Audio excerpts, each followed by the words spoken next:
Welcome everybody. Today we're going to be comparing 3 flagship drones from DJI to help you choose your first drone or to see the different drone categories that are out there.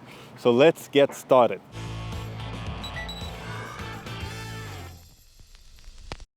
Today we are with Ilya, who is the best barber in Belgrade and soon the best drone pilot in Belgrade as well. Soon, guys, soon.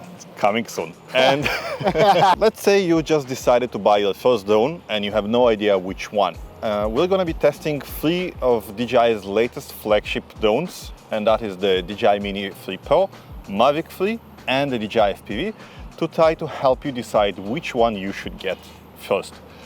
So the first drone we're going to be testing today is going to be the DJI Mini 3 Pro. And basically what happened is that once the US have introduced new regulations for drone flight, the US basically said that any drone above 250 grams needs to have special license and special training for the pilot. So what DJI did, they released a 249 grams drone immediately. The first generation of the Mini was a very simple drone, but a very light one. Now we're the third generation of the DJI Mini, and it's appropriately called the DJI Mini 3 Pro. And the reason why it got the Pro moniker is because finally it has a very good camera. It has sensors in the front and the back that can capture obstacles and fly around them, and has a camera on par with the top smartphones. The Mini 3 Pro can record up to 4K 60, while the camera is not as good as the Mavic 3 that we will see next. It's still a very good camera. And I think we can record some people now on bicycles here. Look at this. The DJI Mini 3 Pro comes with this new RC remote, which comes with a screen, and it's basically autonomous completely. Unfortunately, it has a number of drawbacks. You still need a phone or an internet connection in order to see the map on the controller itself. And it's very complicated and cumbersome to transfer images or videos from the drone to your cell phone. Other than that, I think it's a very convenient remote that you can see clearly in broad sunlight. With that said, I still prefer the simple RC control because it's lighter, smaller, and you anyway have your cell phone with you at all times. But today we're going to be flying with the DJI RC controller. Another very cool thing that the drone has is that you can actually switch the camera to vertical mode, and it actually physically rotates the camera vertically. That's really cool how it rotates. It is. Amazing, man. So if you shoot a lot for Instagram, Reels, TikTok, you can record vertically as well. One of the things I love most about the Mini, especially the Mini 3 Pro, is how quiet it is. Like, notice that it's not that high, not that far from us, and basically it's almost, you cannot hear it, like the wind is louder than the drone. With the basic battery, you can fly 34 minutes, but also like a plus battery is available, which allows you to fly 47 minutes. I mean, this is completely nuts, like flying 47 minutes with a drone that weighs a little bit more than 250 grams. Okay, now we'll land it. Just pressing one button and it lands automatically. Look how small it is comparing. Like, put your foot next to it. I want to put the next one next to it. Next, we have the DJI Mavic 3. And the Mavic line has started in 2016 as a foldable version of DJI's Phantom drone. Phantom, you know, the big white ones that you sometimes see around, or not anymore, but used to. DJI decided they can make it foldable, and they did. So that is the Mavic line. Mavic line has came a long way since the first generation. We're now also the third generation of the Mavic. An interesting thing happened last year when the US government decided that they will throw money at American drone companies in order to build competition to the Chinese DJI. So DJI decided to fight back. And that's the result. It's a drone that DJI basically put threw everything at it, everything they could. 3/4 CMOS Hasselblad sensor. The camera has 12.8 stops of flight, 5.1 video and 20 megapixel photos, like 10-bit D-Log profile, which means that over 1 billion colors.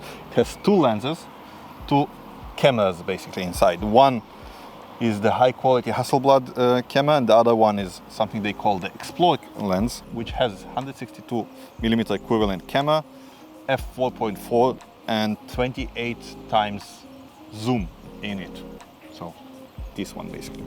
And has 15 kilometers range, which is crazy. The new transmission system is just nuts. And it does all of that at a weight of 895 grams while flying for 47 minutes. And has 360 omnidirectional obstacle sensors. So you can see the sensors in all the sides of the drone. It can feel obstacles everywhere. This is, well, at this point, this is DJI's masterpiece. It comes in two editions. One is the regular one, and the other one is the Cine edition, which on top of everything here also adds a 1 terabyte SSD and Apple ProRes codec for professional video, and does all of that in just 4 more grams. I mean, how the heck did they pack all of that in this tiny little beast is beyond me, but the video and pictures that thing captures are magnificent, are just beautiful. In fact, I think that the Hasselblad lens here sometimes captures better images than in my mirrorless Canon camera. Look the size. Look the difference. But again, the both of two, it's like for, you know, like 2 categories, but the best in the categories. Yeah, exactly. So the Mavic comes with one of 2 remotes. The regular edition comes with the DJI RC N1 remote, and the Cine edition comes with the RC Pro remote, which is a beefed up version of the Mini remote with its own screen and heavier, doesn't require a cell phone. For this one, you attach your cell phone to it. Yep. Okay. You put your phone inside and then connect it to the controller. Now, I'll be honest with you, if I take my cell phone and I take the DJI controller, like at least the regular RC, the RC Pro is brighter, but in the regular RC, my cell phone is actually like at least as the same brightness, if not brighter, and the screen is actually bigger than the one built in.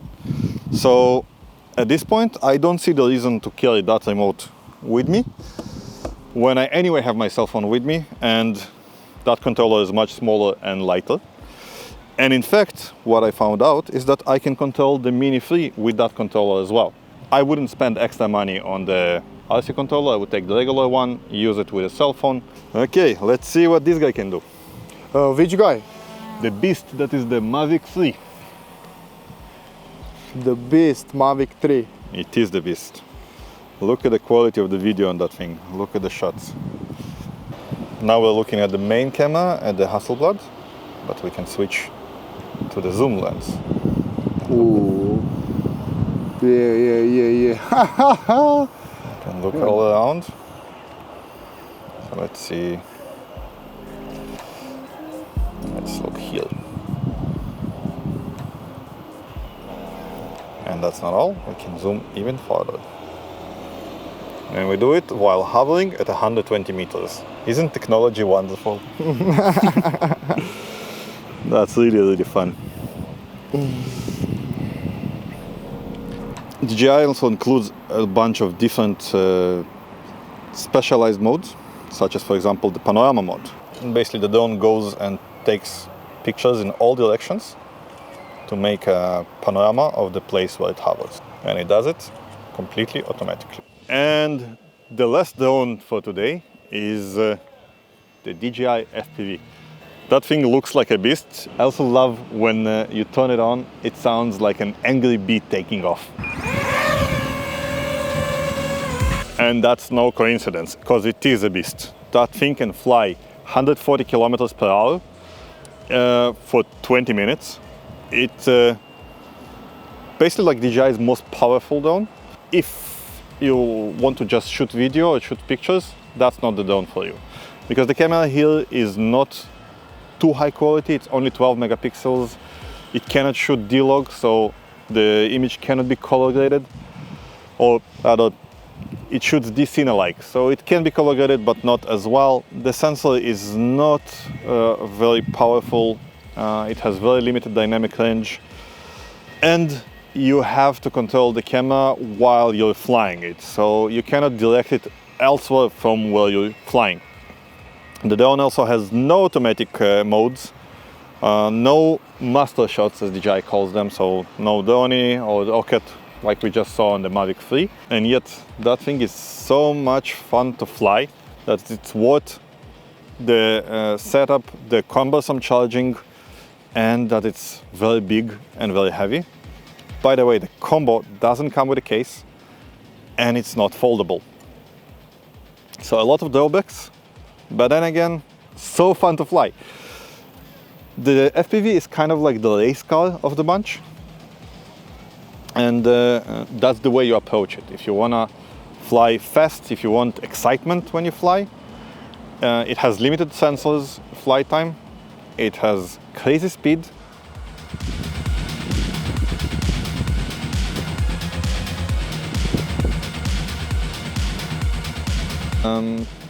It's a commitment. It's a commitment to fly that thing. If you fly it in automatic mode, then it still lacks a lot of the things that other drones have. If you fly it manually, it can take months to learn fly the FPV manually. However, it has this controller, the motion controller, that can follow your motions around, which is very fun. You do like this, and you fly. And you fly with goggles. You put the goggles on, and you see everything the drone sees. So the feeling is literally like being a bird, like being a plane yourself. You just see where you fly, you direct it. It's an amazing feeling.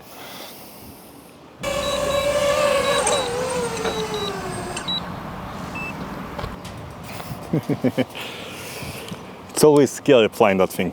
And it's really exciting. It's really fun, it's really exciting, it's really scary, because basically you have no safety net. If there's something coming from the side or you hit something on the side, that thing at 140 kilometers per hour can, well, cut a branch, cut a human. And but unlike if you go to hit the wall, you can basically stop on the spot. So that's amazing.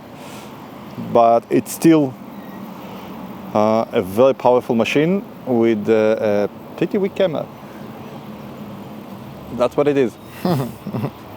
So if you want an entry point to the racing world, of the FPV racing world, that's a perfect entry point. If you want a flying camera, that's not it. All right, so in the end of the day, if you're planning to buy your first drone or you're just planning to buy your next one, the conclusion of which one to choose boils down to three different points. If you want the best camera for both video and photography, the Mavic 3 is hands down the best drone you can get today in the prosumer market. The most portable drone, the Mini 3 Pro, is an amazing drone. It's very light. It's lighter than my cell phone. I mean, it's crazy. It's put it in your backpack, just lying there. You need it, you take it out, you fly it. Both of those drones are amazing for photography. They're both good for flight. They're very easy to operate. They have active tracking, so if you're doing some active sports, jet skiing, running, bicycles, you can just mark yourself, put the controller in your backpack and keep on doing that while it's taking you in behind. But if you really want excitement when you fly and you want something which is really like pushes the limit, you want the DJI FPV. It's an amazing entry point to the FPV world. If you're just buying your first drone and you're not into FPV, I highly recommend the Mini 3. Start with that. You won't go wrong with that drone. Okay. I hope you enjoyed that video as much as me and Ilya have enjoyed making it. Make sure to press the like button so the algorithms know to recommend that to more people who are looking for a new drone. Please subscribe, and I'll see you in the next video.